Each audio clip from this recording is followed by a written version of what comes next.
Let's get started here. As a way of introductions, my husband Hugh. Hugh, step into the screen, please. My husband Hugh, of 51 years, he knows his way all around Home Depot. He's quite the carpenter on this whole project. A little bit about myself.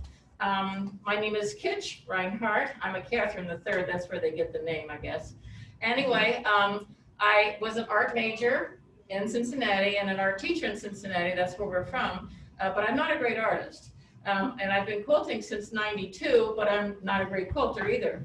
But what I am is I'm really organized. So if you're organizing a quilt trail, or your Arts Council is organizing a quilt trail, maybe a scout troop is organizing a quilt trail, or a quilt group, you have to be organized because you have like 4 balls in the air at all times.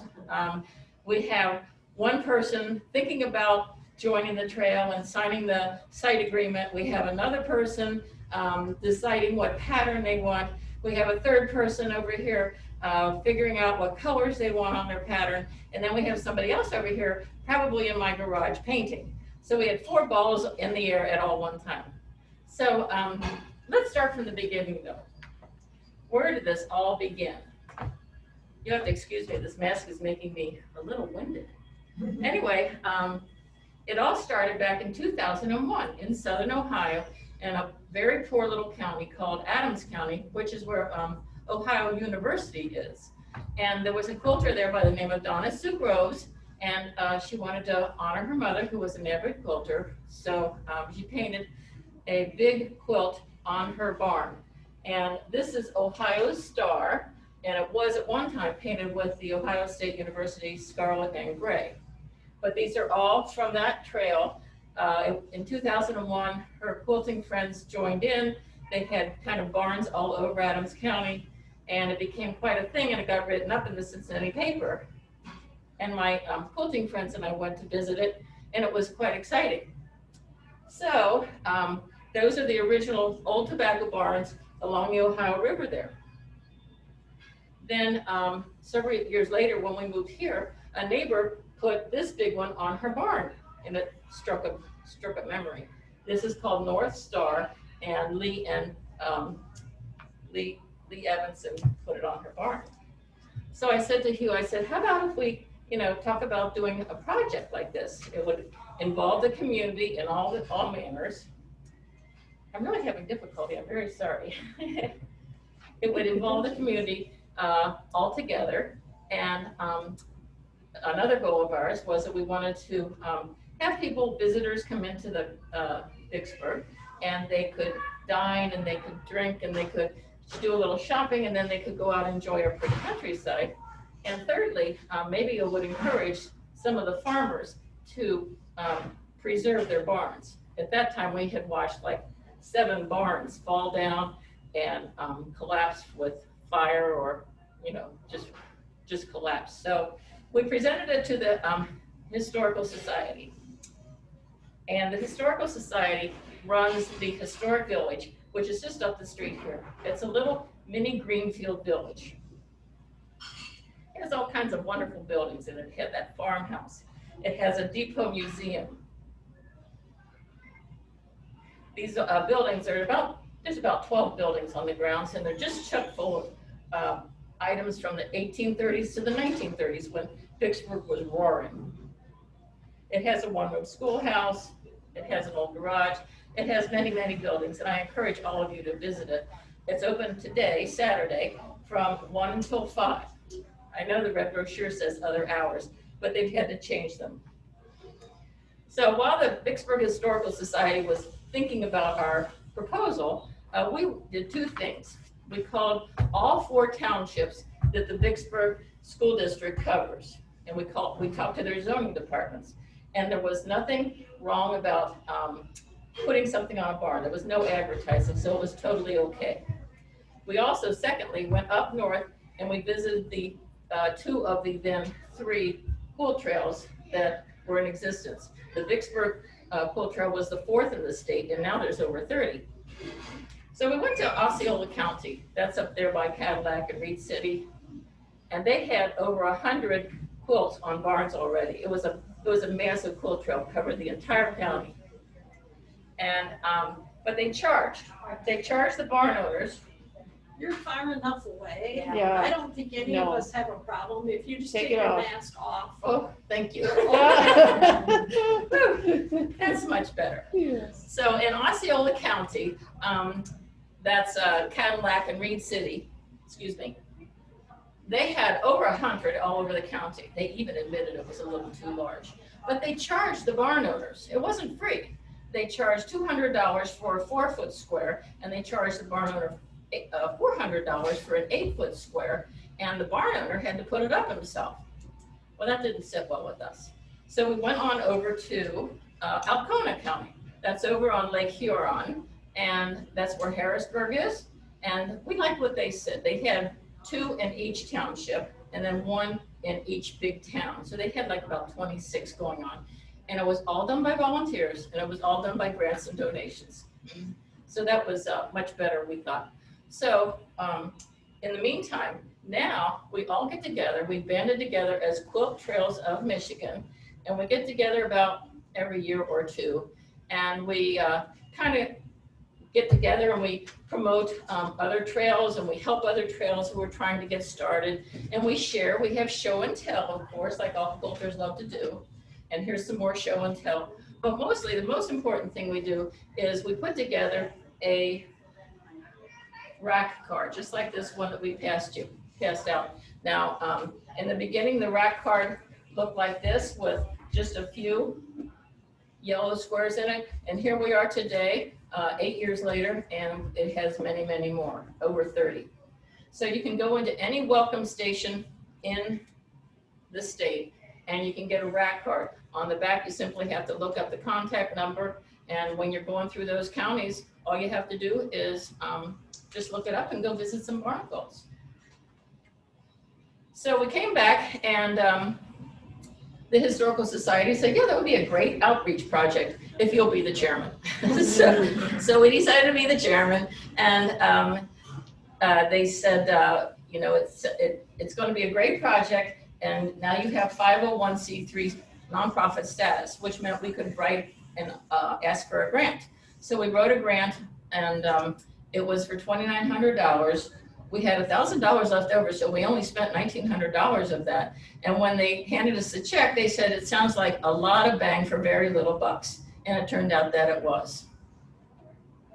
You saw there, we had to illustrate the grant when we wrote it because nobody around here knew what a barn quilt or a quilt barn was. So now we had to get busy with our friends, the guys in their motorcycles. There were 4 guys in the motorcycles, and then the gals in our cars. We scoured the school district. We went up and down every paved road looking for good barns, and we would get together and we'd take pictures and we'd talk about whether it was suitable enough. We had some criteria that had to be met. Number 1, the barn had to be on a paved road. Number 2, it had to be fairly close to the road. Number 3, it had to have a safe pull-off so that people could step out of their cars and take pictures. And the 4th thing, it had to kind of be in a self-guided loop that we were creating.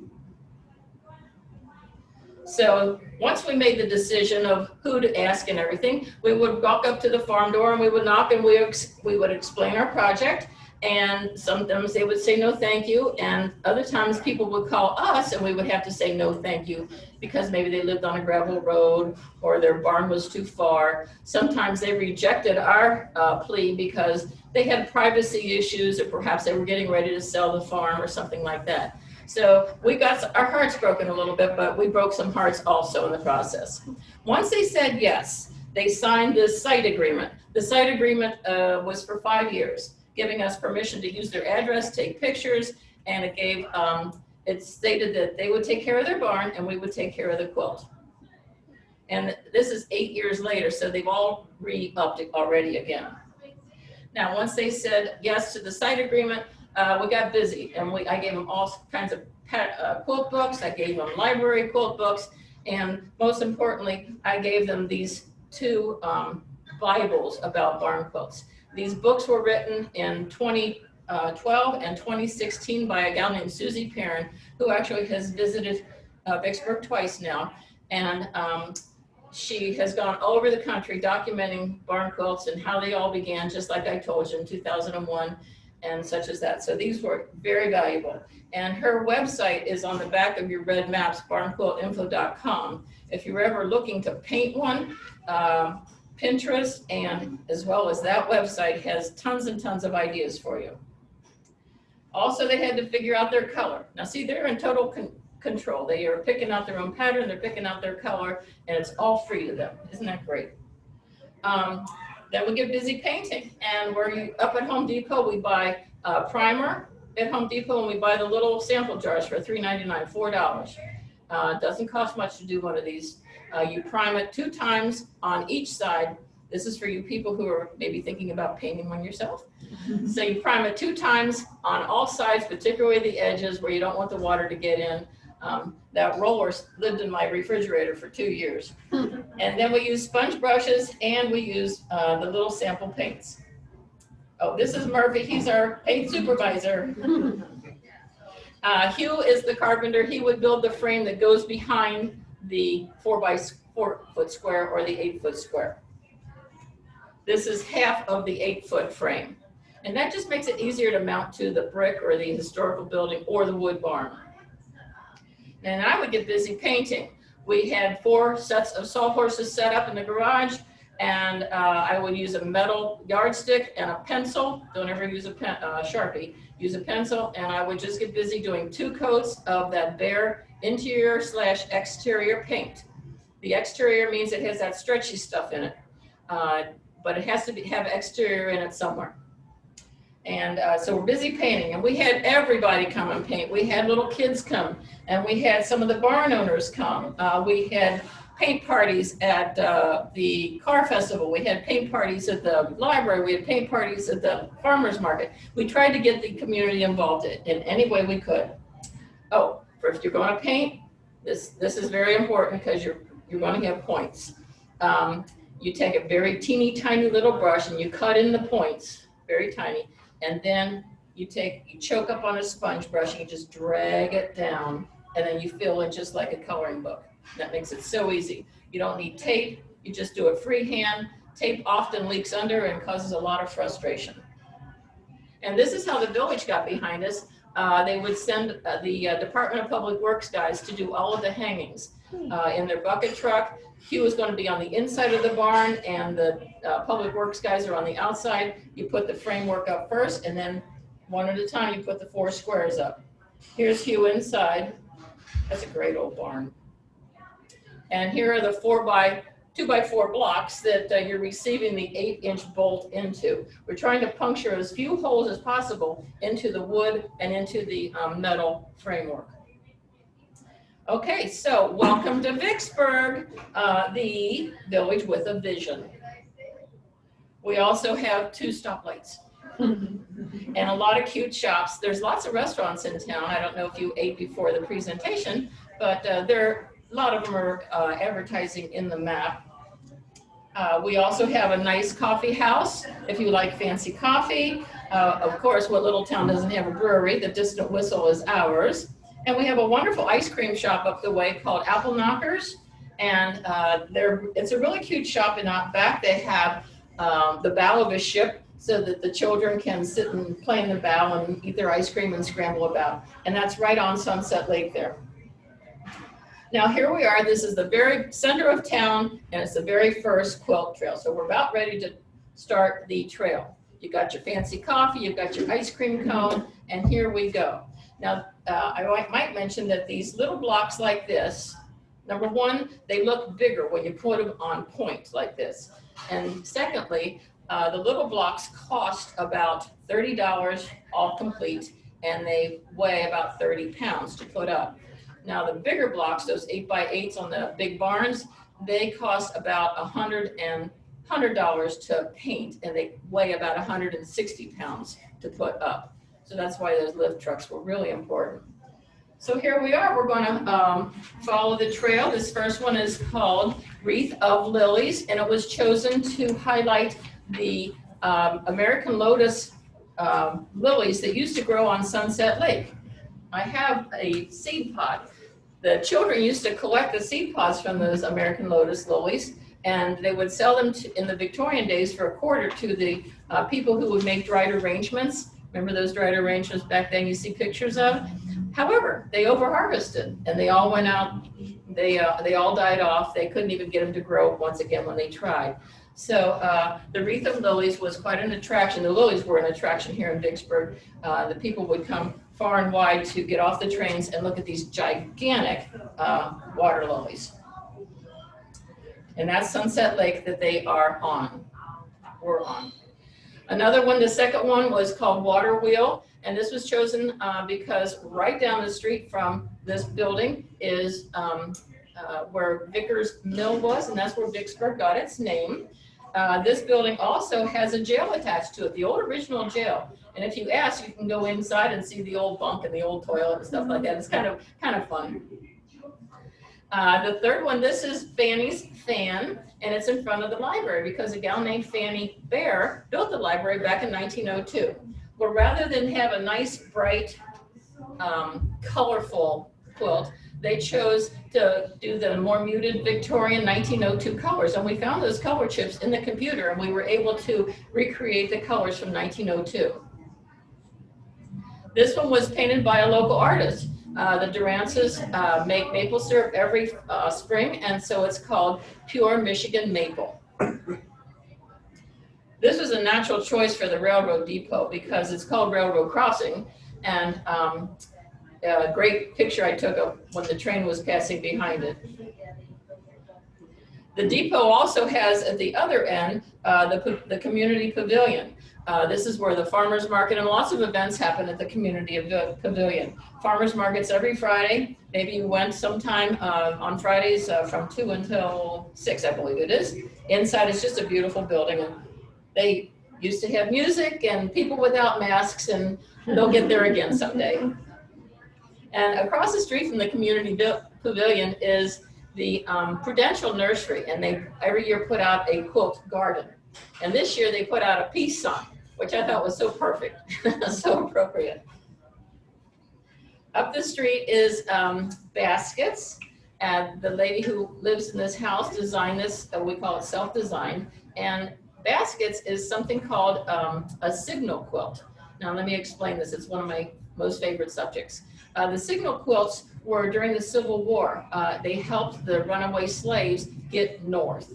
And they would hang these quilts with specific patterns on them over railings or over fences, and the slaves would know, they would see these patterns and they would know that we got to go north, or the baskets meant we got to pack up, we're leaving sometime very, very soon. Sometimes they were bow tie, the bow tie quilt, if you quilters know that one. It meant dress a little nicer in this area. People were looking for you. And there's a whole range of signal quilts. Books and books about them. One of my favorite is a children's book called In Plain Sight. So Baskets is a signal quilt. Now around the corner is Love the Land. This couple was very elderly. They have since passed away, but they were just a joy to work with. She was a Dutch gal and she loved to paint, and her husband was a World War II veteran. So she had the American flag, and then she had German flags coming down where the pine trees are. And I said, I don't think your husband, being a World War II veteran, would appreciate having German flags on his barn. So they changed their mind and they did the pine trees because her Dutch ancestors were loggers. Here it is up close. Now, this is North Star. This was the inspiration for the entire Vicksburg Quilt Trail. And this couple is holding the calendar. They made a national, there is always a national calendar, and they made one of the pages for July. And here's that barn at Christmas time that they put a cross on it. Quilt trails are lovely to in the fall especially, but they're pretty in the fall, in the winter too, when the snow's all around.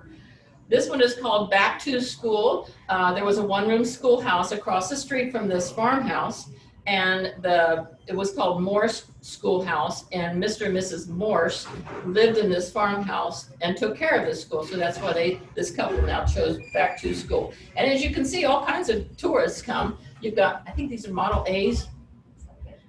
I think these are Model A's. We've had antique tractors come a couple times. We've had cyclists come. We've had motorcycle rides come. All kinds of tourists have made the trail lots of fun. This is close to, or back to school, up close. Fall colors. And this one is called Bright Morning Star because Jesus one time said, I am your bright morning star. This is a very Christian family, and the tractors loved posing in front of this one. Now, another way that the Vicksburg Department of Public Works helped us is they drilled the holes when we had to put one up like this. This is on posts. You can't see it here, but I'll show you in another spot.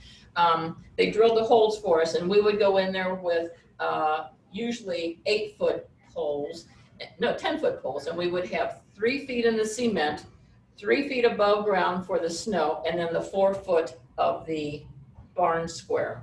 That was like we did Fanny's Fair in front of the library.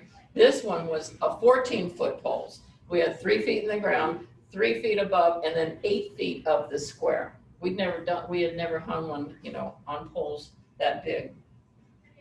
And this is Susie Perrin, the author, on one of her visits to Vicksburg.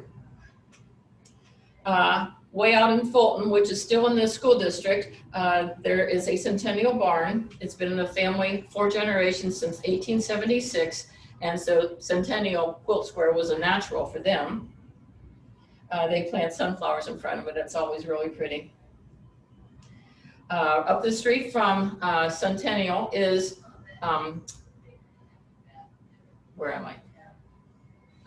County Fair. Excuse me, I'm sorry. This is County Fair. It's just spectacular looking, and being on point, it even looks bigger. This is a massive barn. They said it took 20 acres of elm trees to build this barn, and it has a full court basketball court inside. So it's just massive. And County Fair, it's painted in the 4-H colors because the kids won lots of awards at the County Fair. Now this is the installation of County Fair. You can see how we tried to seal the holes and the nail holes and the cracks with silicone. It goes on white and, you know, murky like this, but it dries clear, I promise. And here it is in the snow. Look at that splash of color. Isn't that dramatic? The snow's coming down. Right up the street from County Fair is Patriotic Star. Red, white, and blue is the most common barn quilt that you will see as you drive around the Midwest up and down the highways. This one is called Starlight. This was, the barn is supposed to be the very tallest in the entire county. And Starlight was chosen because they like stars. And it was designed back in the 1800s, late 1800s, because of the American nursery rhymes. Now most nursery rhymes are English, but the American nursery rhyme, Starlight, Star Bright, First Star I Seen Tonight. So they thought that was fun. Up close. God's Eye has an interesting story behind it. This has a lot of blessings and handprints and things written on the back of it, as a lot of the barn quilts do. But this one is especially neat because God's Eye was a quilt pattern that was often sewn by the pioneer women as they went west. They were thinking maybe someone in my family wasn't going to make the trip, and maybe it might have to bury them. So often they would take the God's Eye quilt and they wrap it in the body, and they would leave it sometimes in, you know, bad conditions. Maybe the soil was all rocky or the ground was frozen, and they just had to leave it there, but they figured God was going to keep an eye on their loved one. This picture was just taken recently. The square is called Hunter's Star because this family runs a hunting business, deer and pheasant hunting business, on their 120 acres right here. But they posed their two Fords. I don't quite remember what kind they are. I know they're old 1970s Fords. You guys would know. Bluebirds is the one that you saw being painted in my garage way back then. And it's a beautiful setting. Tons of bluebirds come to this area every spring. And they have a beautiful, just a beautiful home next door. And a funny story about it is that they have the Amish people come in and repair some of the spindles on the porch and some of the railings and stuff like that. And they lived on the property for about a week. And these Amish, every evening, all they wanted to do was watch television. Now, this is Deb Fisher, and she called me one day and said, hey, I just replicated my great-grandmother's quilt.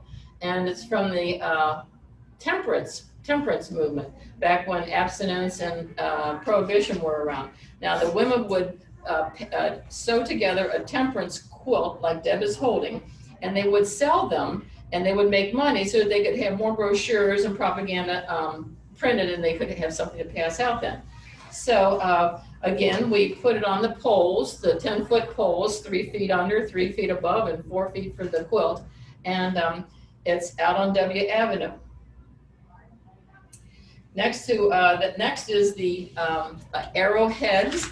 That was chosen, that pattern was chosen because there were lots of arrowheads found by the children. It's real near an old Indian hunting ground. And I loved having the horse come over. I had to bribe him with some sugar cubes on the post.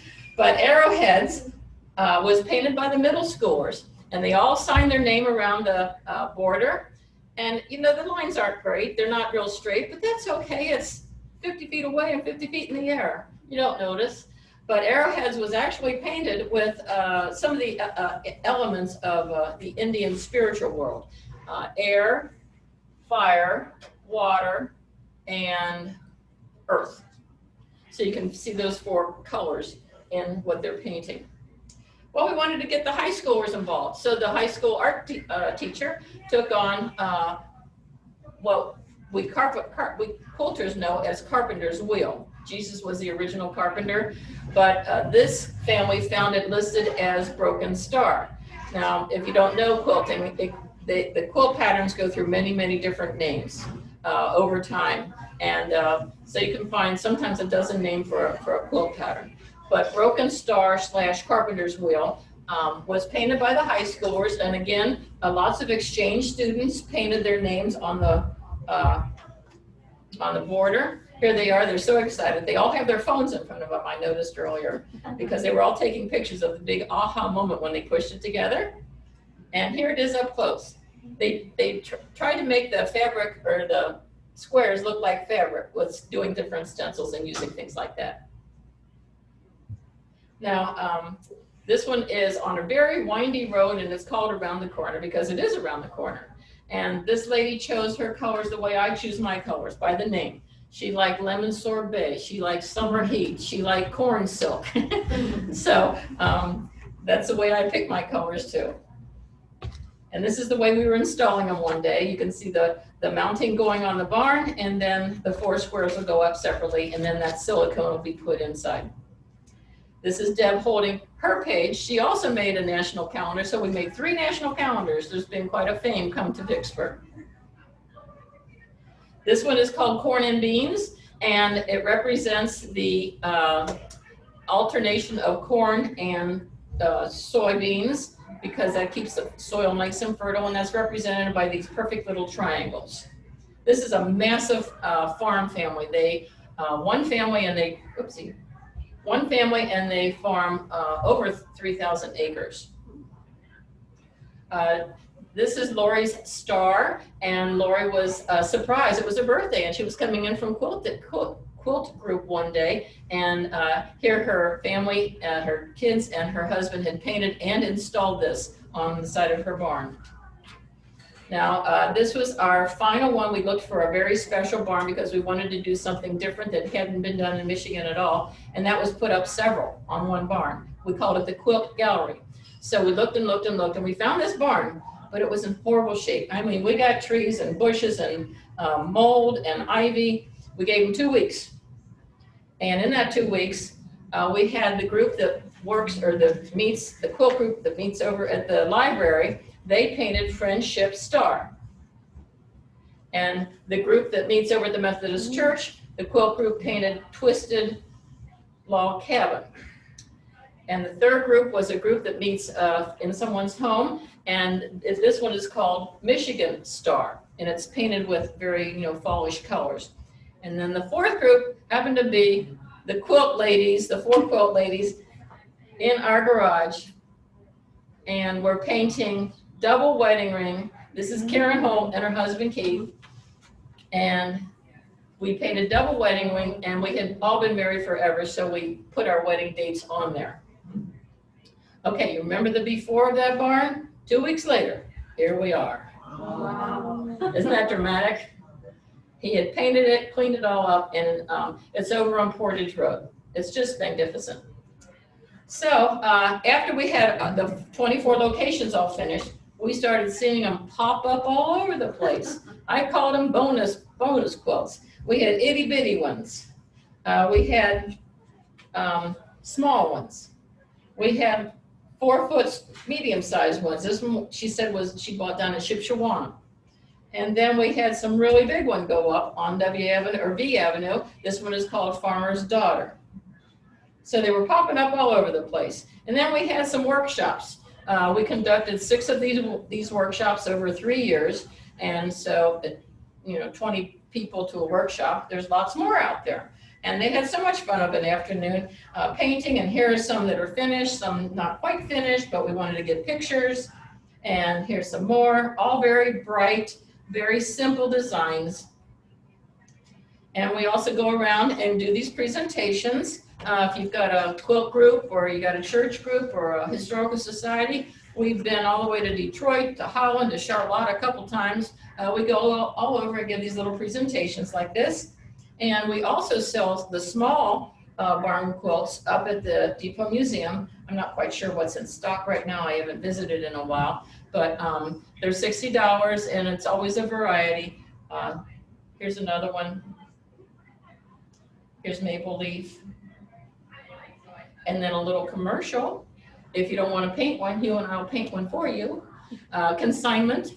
This is a family in Gobles that we painted one for. And this is a family right here in Vicksburg that we painted one for. And now it's time to hit the trail. You've got your map. It's been lots of fun talking to you. Do you have any questions for me? Anything at all on what I've told you or taught you? What did you say the surface was that you painted on? The surface is 1/2-inch plywood. 1/2-inch plywood from Home Depot. Do not use pressure treated wood because it's always kind of damp, and you've got to have that really dry product. Home Depot, everything. Did you have a question? Well, it's been a lot of fun meeting everybody and all you folks out there in Zoom land. So thank you for coming today, and happy trails. All right. Thank you.